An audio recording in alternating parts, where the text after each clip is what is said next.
요요요 요점만 요약해서 알려주세요. 나누겠습니다. 이번 주에 질문이 거의 40개가 올라왔어요. 너무나 진짜 주옥 같은 너무 좋은 질문들이 올라왔는데 욕심 같아서는 이 모든 질문을 다 나누고 싶은데 그러다 보면 이 요요요만 한 3시간 할 것 같아가지고 진짜 기도하면서 추려가지고 오늘 몇 개만 나눌 텐데 여러분의 질문을 저희가 다 나누지 못해도 여기 아마 포함되어 있을 것 같아요. 특히 알도에 대한 질문이 많기 때문에 그 질문을 제가 한꺼번에 다 묶어가지고 제가 하도록 하겠습니다. 한 번씩 나누겠습니다. 첫 번째 질문. 이분은 루아스 성도님 질문입니다. 목사님 질문 있습니다. 순수입의 11조가 아닌 총수입의 11조를 해야 한다는 말씀을 듣고 믿음으로 순종하고 있습니다. 아유 그러세요. 그런데 총수입의 개념이 궁금합니다. 저는 물건을 판매하는 자영업자인데요. 판매 가격에서 물건의 원가를 뺀 가격이 총수입인가요? 아니면 판매 가격 자체가 총수입인가요? 너무 좋은 질문이고 비슷한 질문이 종종 있었어요. 쉽게 설명드리겠습니다. 만일 여러분이 한 달 매출액이 1,000만 원이에요. 근데 1,000만 원 매출을 잇기 위해서 여러분의 원가가 500만 원이에요. 그래서 1,000만 원에서 500만 원 원가를 제하고 나면 여러분의 총 수입이 500만 원이에요. 그러면 우리는 500만 원에서 그 다음에 뭐 월세도 내고 뭐 유지비도 내고 뭐도 내고 세금도 내고 그래가지고 순수입이 되는 거예요. 근데 제가 말씀드린 건 뭐냐면 1,000만 원이라는 이 모든 매출에서 원가 500을 빼고 500이라는 총 수입 거기서 11조를 하는 겁니다. 순수입이 아니에요. 총수입이에요. 근데 많은 분들은 이거를 하나님과 흥정하듯이 제가 한 달에 총수입이 500인데 제가 이거 내고 저거 내고 나면 제가 남는 게 없어요. 그러니까 드릴 게 없어요. 그런 분들이 계시는데 그런 분들은 참 계속해서 고생하시더라고요. 무슨 말씀이냐면 총수입 500에서 그냥 여러분의 모든 지출을 한 10%만 더 올린다고 생각하시면 돼요. 나중에 다 남은 다음에 드리는 것이 아니고 미리 하나님께 10%를 떼놓는 겁니다. 근데 왜 그 중요한지 아세요? 다 모든 것을 지불한 다음에 하나님께 드린다는 것은 그만큼 하나님께 우선순위에 드린 것이 아니고 하나님 제일 바닥이라는 것이 아닐까요?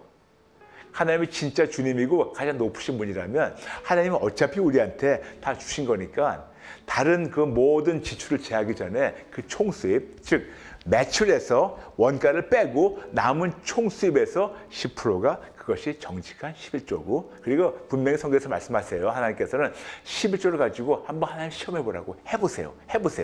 됩니다. 해보세요. 축복합니다. 감사합니다. 네, 그 다음 분 나눌게요. 이분 아이디는 정미자 성도님. 살아계신 사랑의 하나님이 저를 깜짝 놀라게 하십니다. 저한테 필요한 것을 미리 아시고 채워주신 분이십니다. 그런데 은퇴하신 원로 목사님들 중에 형편이 아주 어려우신 분들을 모시고 싶어요. 이것도 하나님 뜻일까요? 라면서 정미재 성도님. 너무너무 좋은 질문이에요. 이럴 때마다 제가 아주 간단하게 쉽게 설명할 수 있어요. 알도, 여쭙고 듣고 분별하고 순종해 주세요. 분명히 표면적으로 볼 때는 너무 좋은 것 같아요. 그렇지만 역시 이 물질도 성도님 것이 아니고 하나님 거예요.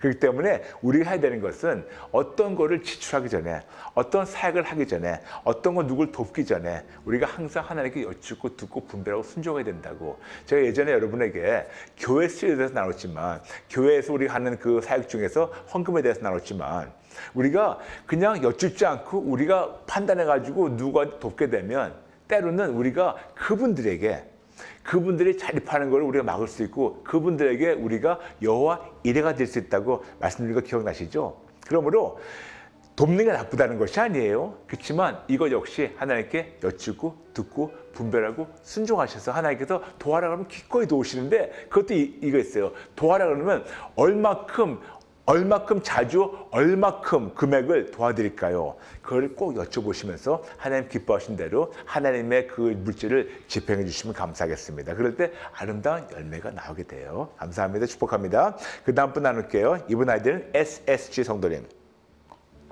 목사님, 말씀대로 저의 죄를 찔러달라 기도하는데 갑자기 샤워하다가 다른 일 하다가 저의 죄가 번뜩 생각나면 샤워하면서 일하면서 마음속으로 항복, 회개, 기도해도 될까요? 따로 조용히 정식으로 회개해야지 하다가 자꾸 까먹었어요.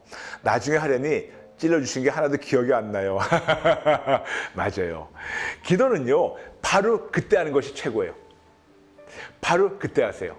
성령님이 샤워할 때든 식사할 때든 운전할 때든 뭐 하실 때든 성령님이 뭐 깨달음 주시면요, 나중에 하지 마시고 바로 그때 하시면 감사하겠습니다. 바로 그때 성령님께서 찔러주시고 바로 그때 하나님께서 소통하시면서 바로 성도님의 항복과 회개를 들으시고 바로 받아주시고 바로 용서해 주시고 바로 회복주기 원하시니까 나중까지 미루지 마시고 잊어버릴 수 있으니까 성령님 찔러주신 그때마다 만일 여건이 안 된다면 속으로라도 같이 기도하시면서 하나님 안에서 참 회복을 누리시면 감사하겠습니다. 너무 좋은 질문 감사합니다. 네.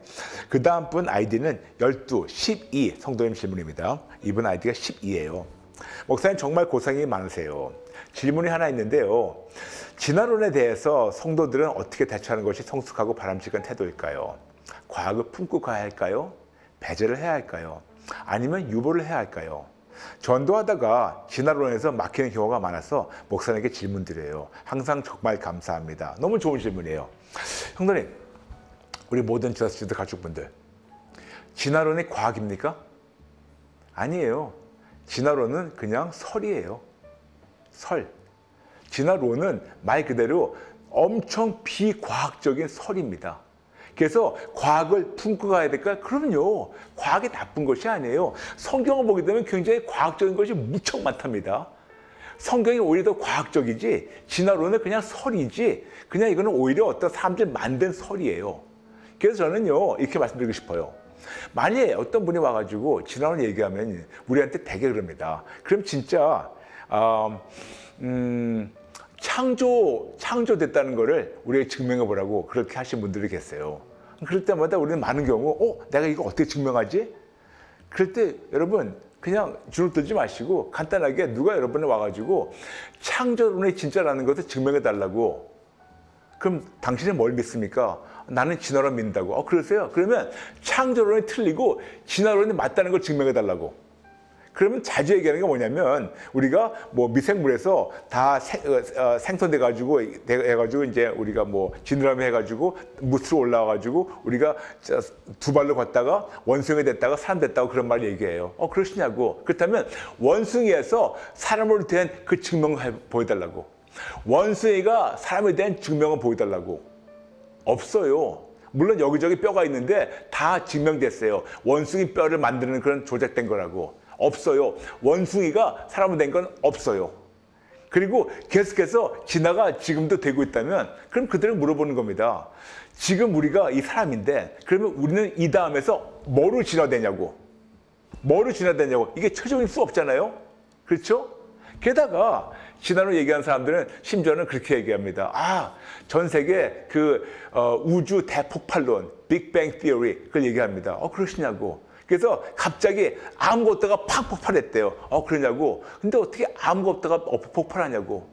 뭔가 있었기 때문에 폭발한 거 아니냐고.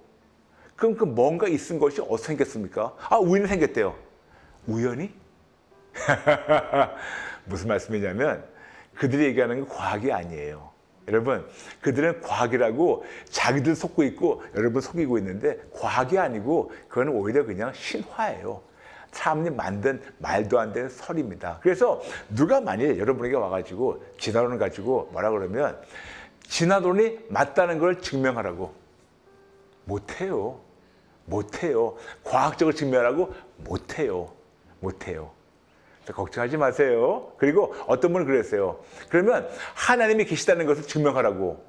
그래요? 그러면 거꾸로 물어봅니다. 그러면 성도님은 아무아무 씨는 선생님은 하나님이 안 계시다는 걸 증명해 보라고. 못해요. 그래서 누가 그렇게 물어보면 그냥 여러분 주눅 들지 마시고 그냥 그들을 사랑하는 마음으로 언젠가 예수 믿게 해달라고 기도해주시면 감사하겠습니다. 그렇지만 주눅 들지 마세요. 우리가 더 이깁니다. 항상. 감사합니다. 네, 그 다음 분 나누겠습니다. 이분은 현권 성도님이에요. 안녕하세요 목사님. 80억 구원 후에 같이 기도하고 있습니다. 주위에 아는 분이 불교 신자인데 그분을 위해서 기도하며 예수님을 알게 해달라고 전도하려고 합니다. 그리고 같이 어울리는 또 다른 한 분이 계시는데 천주교 신자. 그분이 저에게 말씀하시길 우리같이 예수를 믿는 사람들이 천국 가듯이 그분도 자기 믿음으로 착하게 살면서 천국 갈 텐데 왜 자꾸 전도하라고 하시네요. 여쭙고 싶은 것은 천주교 신자분은 성경을 잘 안 읽고 잘 몰라서 그런 것 같은데 예수님 믿는 사람은 예수 믿고 천국 가고 다른 사람은 자기 종교 믿으면서 착하게 사니까 기셨다고 말하는 저 천주교분 천국 갈 수 있나요? 위에 두 분을 위해 기도 중입니다. 감사합니다. 그냥 착하게 살면 예수님 몰라도 천국 가냐? 거짓말이에요. 거짓말입니다. 그 천주교 신자분이 엄청 모르는 말씀하시는 거예요. 그래서 그런 말 믿지 마세요. 우리가 착한 행위로 천국 간다? 그럼 예수님이 십자가에서 죽으실 필요가 없었어요. 오실 필요가 없었어요. 피 흘리실 필요가 없었어요. 우리가 착한 행위로 모두 죄산 받는다? 그러면 예수님이 오실 필요가 없었습니다. 그러므로 천주교 신자분들이 몰라도 진짜 모르는 거예요. 근데 이분만 모르는 것 같아요. 천주교 신자분들 아시는 분들 많으세요. 그러니까 그렇게 예수님 외에 다른 방법으로 천국 간다 이런 분들은 너무나 모르는 거니까 그들의 마음과 생각과 눈과 귀와 입을 가리고 있는 어둠과 거짓을 없애달라고 기도하시면 감사하겠습니다. 감사합니다. 네, 감사합니다. 다시 말씀드릴게요. 예수님 외에는 천국 못 갑니다. 땡. 네. 그 다음 분, 이분은 다다 성도님 질문입니다. 목사님, 조금 헷갈리는 부분이 있어요. 무엇이든지 기도하고 구한 것은 받을 줄로 믿으라. 그리하면 그대로 되리라. 라는 성경 구절은 어떻게 받아들여야 할까요? 무엇이든지 라는 부분이 물론 아무거나 막이라고 생각하지는 않아요. 하나님의 말씀 안에서 읽을 것 같은데 그래도 무엇이든지 라고 말씀하셔서 그 부분이 헷갈려요. 너무너무 좋은 질문입니다. 이 말씀이 바로 마가복음 11장 23절, 24절 말씀하고 있어요. 그러다 보니까 이거를 가지고 이상한 집단이 이상하게 표현하는 집단이 있어요. 그 집단이 바로 Word of Faith Movement. 그러니까 믿음의 말씀이라는 그런 무리가 있어요. 그게 미국에서 E.W. 케니언 그리고 케네스 헤이건 그런 분들 시작한 건데 그냥 그들의 목적은 그거 간단하게 내가 뭐라도 마음에 품고 내가 얘기만 하면 된다고 그렇게 가르치는 분들이 있고 그렇게 자기 중심적으로 신앙생활 하니까 무수한 영혼들이 거기 모여가지고 나를 위해서 하는 존재한다고 얘기하고 있어요. 그런데 여러분 생각해 보세요. 진짜 내가 뭐라도 마음에 품고 얘기만 하면 하나님 해주신다면 그러면 그 시나리오에서 누가 주인입니까? 나 아니면 하나님? 나는 내가 믿음으로 얘기만 하면 하나님 주신다면 하나님은 나를 섬기는 종이지 내가 하나님을 섬기는 종이 아니에요. 아주 근본적으로 잘못된 겁니다. 그러므로 무엇이든지 이거는 너무나 틀린 건데 이거를 우리가 어떻게 봐야 되냐면 성경은 다 모든 거 한꺼번에 봐야 되는데 시편 37편 4절 마음에 믿고 우리가 마음에 품고 기도하면 이루어진다고. 그래서 그런 분들이 똑같이 그냥 마음에 뭐라도 품고 기도만 하면 된다고 하시는데 시편 37편 4절을 이해하려면 37편 3절, 4절, 5절을 같이 보셔야 되는데 아주 쉽게 얘기한다면 하나님만 절대로 신뢰하고 하나님으로만 절대로 행복하고 기뻐하고 하나님께 모든 걸 맡게 되면 그때 비로소 성령 하나님께서 우리에게 아버지의 마음을 품게 하셔가지고 알려주시고 고린도전서 2장 11절 그리고 하나님의 마음을 우리 제대로 분별하고 하나님의 뜻대로 기도하니까 요한 1서 5장 14절 15절 그때 하나님께 들어오셔가지고 우리의 기도 응답을 주신다고. 그래서 우리가 무조건 내가 원하는 대로 하는 것이 아니고 먼저 오직 예수님을 붙잡아가지고 그분만 신뢰할 때 성령 하나님께서 아버지의 마음을 알려주시고 그 마음을 마음에 품고 시편 37편 4절 말씀대로 그리고 하나님 뜻을 제대로 분별해가지고 하나님 뜻대로 기도하게 되면 요한일서 5장 14절 15절 말씀대로 하나님이 기도 응답을 주셔가지고 우리의 기쁨이 충만하게 하십니다. 그러므로 무엇이더라는 것은 하나님을 먼저 알고 하나님의 뜻대로 기도하는 겁니다. 아니면 내가 하나님을 부려먹는 아주 파렴치한 인간이 되어버리고 진짜 끔찍한 죄를 짓는 겁니다. 그러므로 여러분 누가 여러분 삶의 주인인지를 다시 한번 깨닫고 여러분 동기도 다시 한번 점검해 주시면 감사하겠습니다. 감사합니다. 네, 그 다음 분 나눌게요. 이번은 푸른 사과 성도님 질문입니다. 하나님의 주권을 인정하는 아울도는 당연한 것이지만 listen, 즉 듣는 것이 현실에서는 어렵기만 합니다. 사사건건 모든 순간 모든 것을 여쭙고 분별할 때까지 답을 기다린다면 제대로 답을 받은 적이 없던 저는 일상생활에서 한 발짝도 나가지 못하고 일상생활에 올스톱 될 것 같아요. 목사님은 마트에서 물건 살 때도 알도 하면서 살지 말지 결정하셨다고 했는데 사사건건 여쭙는 것은 계속 쌓여가는 반면 하나님의 답이 없으면 어떻게 일상생활을 살아가 하나요? 먹고 자고 만나고 이동하고 휴식하고 일하고 하는 일상생활은 거의 매 순간 어찌 보면 결정의 문제라 해도 과언이 아닙니다. 그 사소한 것들에 대한 답을 줄 때까지 먹지도 마시지도 사지도 주지도 이동하지도 만나지도 않고 조용히 기다리기만 하는 것이 맞는 것인지요. 일상생활뿐만 아니라 하루의 대부분을 보내는 직장이나 사업하신 분들은 또 수많은 결정의 문제를 그것도 시일이 정해지는 고민의 연속입니다. 때론 선택이 아닌 지침, 지시에 따라하는 경우도 있고요. 사사건건 모든 것을 여쭈는 것이 당연한데 사소한 것까지 여쭈는 것만 쌓이고 답이 없을 때 그 자리, 그 일상에서 멈춰야 하는지 아니면 일상을 살아야 할 최소한 결정을 해두는지 궁금합니다. 하면서 푸른 사과 성도님. 성도님 지금 접근 방법이 조금 틀렸어요. 제가 말씀드릴게요. 이렇게 말씀하셨어요. 만약 그렇게 된다면 시작할 때 저는 일상생활에서 한 발짝도 나가지 못하고 일상생활은 올스톱 될 것 같습니다. 해보셨어요? 해보셨어요? 아니 진짜로 모든 것이 올스톱 됐습니까? 많은 분들은요, 제가 아도를 얘기하면 이게 다 모든 것이 다 아무것도 못한다고 벌써 지금 본인들이 추측하고 있어요. 추측하고 아무것도 못한다고, 그러니까 안 한다고. 근데 아니에요.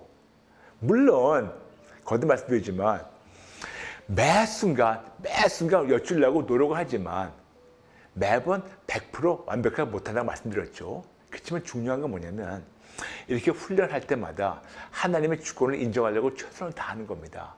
때로는 여쭙고 우리가 때로는 기다리지 못하고 할 때도 있어요. 그렇지만 어떻게 해서든지 최선을 다해서 하나님의 주권을 인정하려고 할 때 하면 할수록 쉬워져요. 저희도 저희 짤도 팀에서 Just Jesus하고 알도 팀, 저희 팀들이 저희 스태프들이 이거를 얘기했을 때 심지어는 저희 같이 일하는 우리 대표님도 첫 번째 이걸 얘기했을 때 이걸 언제 다 해? 어떻게 다 하냐고. 그런데 지금 몇 년 하시다 보니까 이것이 일상생활이 되어 있고 그리고 계속해서 너무 쉬워진다고. 돼요. 왜 안 됩니까? 여러분, 제가 안 되는 거를 가르친다면 저는 진짜 목사도 아니죠. 해보니까 되고 너무 좋으니까 가르쳐드린 것이 아니에요. 그런데 하기도 전에 안 될 거라고 미리 접어놓는 거는 이것이 오히려 더 교만이 아닐까요? 해보세요. 됩니다. 됩니다. 그리고 우리가 급할 때가 있어요. 알아요. 근데 여러분 이게 있어요. 급하게 내가 해가지고 일을 저질러가지고 나중에 또 돌아와가지고 수습하게 되면 더 시간과 돈을 낭비할 수밖에 없어요. 조금만 기다리고 여쭙고 조금만 기다리면서 아버지 뜻을 분별하게 되면 시행착오를 훨씬 줄일 수가 있기 때문에 여러분이 나중에는 진짜 더 유익하기 때문에 더 빨리 갈 수 있기 때문에 말씀드리는 거예요. 그러므로 하기도 전에 안 될 거라고 이거는 올스톱 될 거고 바보라고 미리 추측하지 마시고 해보세요. 됩니다. 아멘. 네, 감사합니다. 그 다음 분, 이분은 그레이스 성도님. 목사님, 요요에서 간단하게 답변 얻을 것 같지만 Just Jesus에서 분별에 대해 비중 있게 다루시면 좋을 것 같아 댓글 남깁니다. 유튜브의 말씀과 찬양 영상에 이단들이 교묘하게 섞여 있는 것 같아요. 쉽게 구별되는 것도 있지만 영적인 것과 영적인 것을 흉내내는 것을 분별하는 게 쉽지 않을 때가 있습니다. 무엇보다 염려되는 것은 구독자가 수십만 명 이상인 기독교 채널에서도 본질을 왜곡시키는 내용이 있어 놀랄 때가 있었어요. 이단이 아닌데 이단처럼 해를 끼치는 영상이 오히려 더 두려울 것 같습니다. 저는 복음은 심플하다고 생각하고 교회의 분열을 일으키는 것은 가짜라고 확신합니다. 그런데 신실하게 신앙생활 하던 사람도 미혹되는 것을 보면 정말 더 정신 차려야겠다는 생각이 듭니다. 목사님께서 예전에 설교보다 성경을 들어라. 100% 순수한 것은 하나님의 말씀, 성경이다 라고 하신 것에 전적으로 동의합니다. 다만 항상 미디어에 노출되어 있고 범람한 영상들 속에 분별하는 지혜가 너무 필요해요. 어드바이스 부탁드립니다. 감사합니다. 너무 좋은 질문이에요. 맞아요, 여러분. 요즘 유튜브에 또 유튜브뿐만 아니고 또 이런저런 뭐 블로그도 있고 또 이런저런 것도 있고 또 심지어는 우리가 뭐 구글 들어가 보면 여러 가지 또 기사들이 나와 있는데 제가 뭐 감히 뭐 퍼센티지 얘기할 수 없겠지만 많은 게 가짜예요. 너무나 많은 게 가짜예요. 터무니없는 가짜예요. 터무니없는. 그런데 성도님들 그걸 보면서 따라가는 거 보면 참 마음이 아파요. 왜냐? 정말 세상의 신이 그들의 마음을 가려가지고 미혹해가지고 진리를 못 보게 하니까 세상의 신은 사탄이. 그렇죠? 그럼 우리가 어떻게 해야 될까? 간단합니다. 뭐를 보다가 뭐가 좀 불편하면 하나님께 여쭤보세요. 아버지, 제가 뭐가 이렇게 불편하죠? 그러면서 불편한 마음 주시면 그냥 보지 마세요. 괜히 뭐를 보면서 그들을 틀렸다고 증명하려고 하는 자체도 하지 마세요. 놔둬버리세요. 그리고 어떤 데는요, 대놓고 이단은 아니지만 어떤 데는 진짜 하나님의 말씀에 위배되는 비성경적인 거를 그렇게 가르치는 분들이 있고 심지어는 어떤 데는 진짜 목사님들을 욕하고 손가락질하고 잘못됐다고 하는데 사람들이 몰려요. 뭔지 모르겠어요. 근데 여러분, 하나님의 영은 하나를 뭉치는 영이 만드는 영이고 사탄은 가르는 영이에요. 그래서 교회를 판단하고 비판하면서 자꾸만 하는 분, 그들 안에 어떤 영이 있을까요? 또 하나 이런 것이 있어요. 어떤 유튜브 보게 되면 너무 이적과 기적과 표적, 너무 센세이션한 것만 보여줘요. 근데 말씀은 없어요. 그것도 역시 위험합니다. 모든 것이 균형이 있어야 돼요. 말씀과 기도와 올바른 양육과 어떤 이런 이적과 기적과 표적도 있어야 돼요. 그런데 기적과 표적과 그런 것만 따지는 자들은 성장을 못해요. 그러므로 어떤 기적과 이적과 표적만 나오고 그런 것만 보여주는 그런 채널에 몇십만 명이 모이는데 그들을 보게 되면 그 다음 더 센세이션한 거 있으면 그걸로 우르르 가버려요. 그리고 평생 그들은 어떻게 본다면 성장하지 못하고 그냥 머물게 됩니다. 그러므로 말씀과 기도와 모든 것이 다 균형을 잡아야 되는데 간단합니다. 이런 걸 접하실 때 뭐가 좀 불편하시면 그냥 기도하시고 보지 마세요. 그리고 다시 말씀드릴게요. 유튜브에 나와 있는 거 많은 것이 가짜예요. 많은 것이 거짓이에요. 그러니까 굉장히 조심하게, 그리고 뭘 보셨을 때 뭐 좀 끌리더라도 그냥 여쭤보세요. 하나님, 이거 건강한 겁니까? 괜찮은 겁니까? 하나님 보라시면 좀 보다가 좀 불편하면 꺼버리시고 보지 마세요. 네, 감사합니다. 네, 이제 마지막 질문입니다. 이분은 박남수 성도님입니다. 기도 자세는 어떤 게 좋은 건가요? 무릎 꿇고 두 손 모아서 하는 게 예의 바른 자세인가요? 아님 손 내리고 눕거나 가부좌로 기도해도 되나요? 이런 거죠, 이렇게. 네. 모세의 경우 기도 시 손 내리니까 전쟁에서 져서 두 사람이 도왔다고 성경에 나오는데요. 목사님이나 예수님은 어떤 자세로 기도하실까요? 항상 건강하세요. 네. 예수님은 어떤 자세로 기도하시는지 잘 모르겠습니다. 근데 저는 어떤 자세로 기도하는지 알려드릴까요? 저는 모든 자세로 다 기도해요. 무릎 꿇고 기도하고, 앉아서 기도하고, 걸어다니면서 기도하고, 운동하면서 기도하고, 운전하면서 기도하고, 손 얼고 기도하고, 손 내리고 기도하고, 모든 자세, as you go, 일상생활 살아가면서 하나님께 기도하는 겁니다. 물론 제가 제일 선호하는 자세는 무릎 꿇고 기도하는 거예요. 뭔가 모르게 무릎 꿇게 되면 제 마음 자체가 하나님 앞에 겸손하게 내려가는 게 느껴지기 때문에 항상 제가 제일 선호하는 자세는 무릎 꿇고 기도하는 겁니다.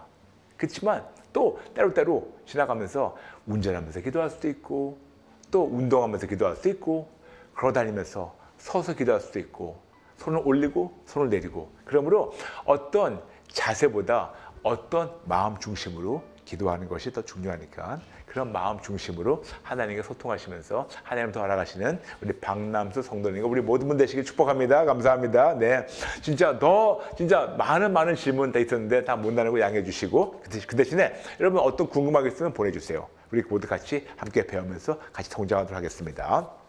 그리고 오늘 방송 중에 슈퍼챗 헌금하신 분들 진심으로 감사합니다. 오늘만이 아니고 과거 하신 분들, 앞으로 하신 분들, 모두 후원자분들 진심으로 감사합니다. 진짜 두렵고 떨리는 마음으로 80억 구원을 흘려보내고 하나님께서 여러분 가정 매 순간 만나주시고 100배 열매를 맺고 100배 축복해달라고 매일 기도하고 있습니다. 진심으로 감사하고 축복합니다. 그리고 아시다시피 저희는 유튜브 방송 그리고 가상교회예요. 그래서 저희가 80억 구원을 위해서 기도하고 있기 때문에 많은 분들에게 구독, 좋아요, 전체 알람을 꼭 말씀해 주시고 우리 계속해서 지금 80억이 다 등록 교인이 될 때까지 함께 달려주시면 감사하겠습니다. 그리고 여러분 잊지 마시고 다음 주 월요일 우리 다와요 또 만납니다. 다음 주 월요일 다와요 꼭 만나니까 또 오세요. 여러분 감사합니다. 사랑합니다. 축복합니다. 다음 주 월요일 뵙고 다음 주 목요일 뵙겠습니다. 감사합니다. God bless you.